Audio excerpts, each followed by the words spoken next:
अस्सलाम वालेकुम नाजरीन, उम्मीद करता हूँ आप सब खैरियत से होंगे। मैं आपको जो वीडियोस बनाकर यूट्यूब पे अपलोड कर रहा हूँ, इसका मकसद बुनियादी तौर पर बेसिक इंग्लिश सिखाना है। जब तक हम पार्ट्स ऑफ स्पीच को नहीं समझ लेते, हम आगे नहीं बढ़ सकते। पहली वीडियोस में मैंने आपको नाउन और उसकी टाइप्स के बारे में बताया। अब मैं इन वीडियोस में आप लोगों को प्रोनाउन और उसकी टाइप्स के बारे में बता रहा हूँ। प्रोनाउंस की 6 टाइप्स हम पहले पढ़ चुके हैं। ऑलरेडी जो मैंने वीडियोस बनाई हैं उनमें मैं आपको जो 6 टाइप्स पढ़ाई हैं वो पिछली 3 वीडियोस में मैंने 2-2 करके अपलोड की हैं। आज हम प्रोनाउंस की जो आगे 7th जो टाइप है उसकी मैं आपको डेफिनेशन बताऊंगा, उसकी मैं आपको एग्जांपल बताऊंगा। फिर जो उसकी 8वीं और 9वीं टाइप है उसके बारे में मैं आपको बताऊंगा। 7वें नंबर पर आ जाता है पर्सनल प्रोनाउन। पर्सनल प्रोनाउंस, इसकी डेफिनेशन है personal pronouns are simple pronouns that are used to substitute proper names of people or things। मकसद के पर्सनल प्रोनाउंस बिल्कुल सादा प्रोनाउंस होते हैं। काम क्या होता है इनका?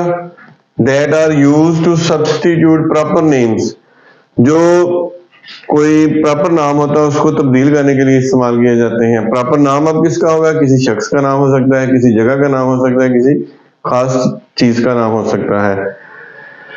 तो इसमें यह बताया गया है कि पर्सनल प्रोनाउंस ऐसे सादा प्रोनाउंस हैं जो किसी शख्स या जगह का जो नाम है उसको तब्दील करने के लिए इस्तेमाल किए जाते हैं, उनको हम पर्सनल प्रोनाउंस कहते हैं। अब हम आते हैं पर्सनल प्रोनाउंस की एग्जाम्पल की तरफ। मसलन I, we, you, he, she, it, they, ये क्या है? ये पर्सनल प्रोनाउंस है। आगे इसी के आगे me, us, you, him, her, it, them, ये सारे पर्सनल प्रोनाउंस हैं। और ये किसी भी शख्स का नाम आए, किसी भी चीज का नाम आए तो उसको तब्दील करने के लिए ये इस्तेमाल किए जाते हैं। इनको हम पर्सनल प्रोनाउंस कहते हैं। इसके बाद हम अगली टाइप पे आते हैं, वो है subject pronoun. Subject pronoun, subject से ही ज़ाहिर हो जाता है फाइल। और सब्जेक्ट हमेशा किसी भी इंग्लिश के फिक्रे के शुरू में इस्तेमाल होता है। Subject pronouns are pronouns that perform the action in a sentence. Subject pronouns क्या काम करते हैं? सब्जेक्ट प्रोनाउन किसी भी जुमले में कोई काम सर अंजाम देते हैं, कोई एक्शन करते हैं, कोई फेल सर अंजाम देते हैं। सब्जेक्ट प्रोनाउन का काम क्या है? ये जुमले में कोई काम सर अंजाम देते हैं। और ये कौन से सब्जेक्ट प्रोनाउन कौन कौन से हैं? I, we, you, he, she, it, they, ये किसी भी जुमले में ये सब्जेक्ट के तौर पर ही इस्तेमाल हो सकते हैं। सब्जेक्ट प्रोनाउंस को हम किसी भी जुमले में अगर इस्तेमाल करते हैं तो ये सब्जेक्ट के तौर पर ही इस्तेमाल होंगे। इनको हम सब्जेक्ट के अलावा किसी जगह इस्तेमाल नहीं कर सकते। अब हम आगे आ जाते हैं इसकी 9वीं टाइप पे, ऑब्जेक्ट प्रोनाउंस। ऑब्जेक्ट प्रोनाउंस क्या होते हैं? इसकी मैं डेफिनेशन बताता हूं। Object pronouns are pronouns that receive the action in a sentence. अच्छा, जुमले में जो काम होता है उसको रिसीव कौन करता है? ऑब्जेक्ट। तो ऑब्जेक्ट का क्या काम है? जो भी जुमले में काम होगा ये उसको रिसीव करेंगे। तो इसके लिहाज से ऑब्जेक्ट क्या होगा? ये काम को रिसीव करने वाला कहलाएगा। और ऑब्जेक्ट प्रोनाउन है कौन से? अब उसकी एग्जांपल की तरफ आते हैं। एग्जांपल इसमें क्या है? Me, us, you, him, her, it, them.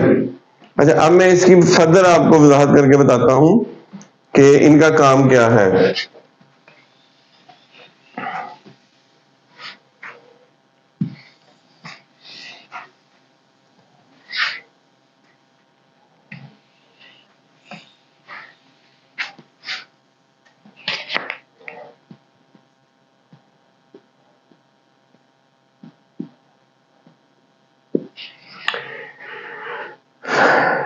دیکھیں جملے میں پرسنل پروناؤنس کیا ہوتے ہیں؟ آئی، وی، یو، ہی، شی، اٹ، دے.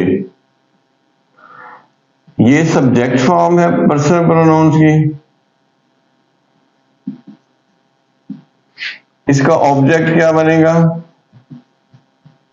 آئی سے می، وی سے اس، یو سے یو، ہی سے ہم، شی سے ہر، اٹ سے اٹ، اور دے سے دیم. اب دیکھیں پرسنل پروناؤنس کے اندر سبجیکٹ کیس بھی ہے اور آبجیکٹ کیس بھی شامل ہے. پروناؤن کی سبجیکٹ فارم بھی شامل ہے اور آبجیکٹ فارم بھی شامل ہے. اچھا، جب سبجیکٹ پروناؤن میں آئیں گے تو سبجیکٹ پروناؤن میں صرف یہ والے پروناؤن جو ہیں وہ ہم استعمال کریں گے. اچھا، سبجیکٹ پروناؤن میں جب ہم یہ والی فارم استعمال کریں گے تو ہوگا کیا؟ جیسے he goes to school. تو he جو ہے یہ کیا ہے؟ یہ کام کر رہا ہے، سبجیکٹ ہے. اس نے ایک ایکشن پرفارم کیا. کیا؟ یہ جاتا کہاں؟ goes to school. ایکشن یہ اس نے کیا کیا؟ جانے کا. تو اسی طریقے سے یہ کیا ہوگا؟ یہ سبجیکٹ کہلائے گا. اب جب آبجیکٹ فکر میں استعمال آئے گا تو جو بھی کام ہوگا اس کو ریسیو کرنے والا جو ہوگا وہ آبجیکٹ ہوگا. آبجیکٹ میں کیا آئے گا؟ می، اس، یو، ہم، ہر، اٹ، دیم. یہ کیا ہوں گے؟ یہ آبجیکٹ ہوں گے جب بھی جملے میں استعمال ہوں گے. یہ سبجیکٹ کے طور پر استعمال نہیں ہو سکتے. تو ناظرین میں فردر جو ویڈیوز ہیں ان میں ان کو مزید ڈیٹیل کے ساتھ آپ کو بتاؤں گا. ایک ایک جو ہم ٹائپ ہے اس کی ڈیفینیشن کو مکمل طور پر اس کو واضح کریں گے کہ اگر سبجیکٹ ہے تو سبجیکٹ جو ہے یہ کیسے استعمال کیے جاتے ہیں اور آبجیکٹ ہے تو یہ کیسے استعمال ہوتا ہے. تو ہم ان کو ایک دوسرے کی جگہ پر تبدیل کیوں نہیں کر سکتے؟ یعنی آئی کی جگہ می نہیں آ سکتا اور وی کی جگہ اس نہیں آ سکتا. یعنی جو سبجیکٹ کیس ہے وہ سبجیکٹ کی جگہ استعمال کریں گے اور جو آبجیکٹ کیس ہے اس کو ہم آبجیکٹ کی جگہ استعمال کریں گے. بہت شکریہ ناظرین. اگر آپ کو یہ ویڈیو پسند آئی ہو تو ضرور کمنٹ میں اپنی رائے دیجیے گا. السلام علیکم.